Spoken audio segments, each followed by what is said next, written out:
குமரி மாவட்டம் கொட்டாரம் அரசு மேல்நிலைப் பள்ளியில் மாணவ மாணவிகள் குடிநீர் இல்லாமல் அவதிப்படும் நிலை ஏற்பட்டுள்ளதாக குற்றச்சாட்டு எழுந்துள்ளது. உடனடியாக குடிநீர் சுத்திகரிப்பு எந்திரத்தை சீரமைத்து பள்ளி குழந்தைகளுக்கு நல்ல முறையில் குடிநீர் வழங்க மாவட்ட நிர்வாகம் நடவடிக்கை எடுக்க வேண்டும் என கோரிக்கை எழுந்துள்ளது. கொட்டாரம் அரசு மேல்நிலைப் பள்ளியில் துணைத் தலைவராக இருக்கேன். எங்களுக்கு ஒரு புகார் வந்துச்சு, என்னென்னா குடி தண்ணி எதுவுமே இல்லைன்னா, அது இந்த நேரத்தில் பரீட்சை நடந்துட்டு அது வெயில் நேரம், பிள்ளைங்க கிட்டத்தட்ட இங்கே ஒரு 1300 பிள்ளைங்க இந்த ஸ்கூலில் படிச்சுட்டு இருக்காங்க. அந்த புகாரின் அடிப்படையில் தலைமை ஆசிரியர்கிட்ட வந்து சொல்லும்போது அவங்க என்ன சொல்கிறாங்கன்னா, ஃபுல்லாகவே எல்லாத்துலேயும் தண்ணி வருது, வேணால் நீங்கள் போய் பார்த்துக்கோங்க அப்படிங்காங்க. அப்போ போய் பார்க்கக்கூடிய நிலைமையில் பார்த்தா அங்கே ஒரு பைப்லேயுமே தண்ணி வரல.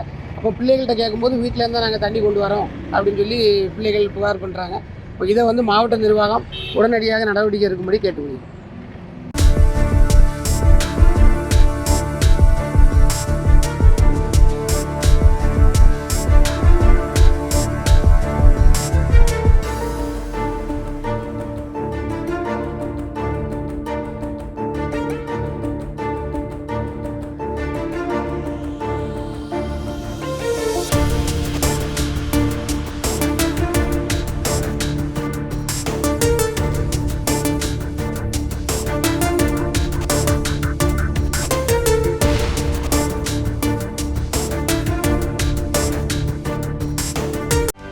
செய்திகளை உடனுக்குடனும் துல்லியமாகவும் தெரிந்து கொள்ள சப்ஸ்கிரைப் பண்ணுங்க.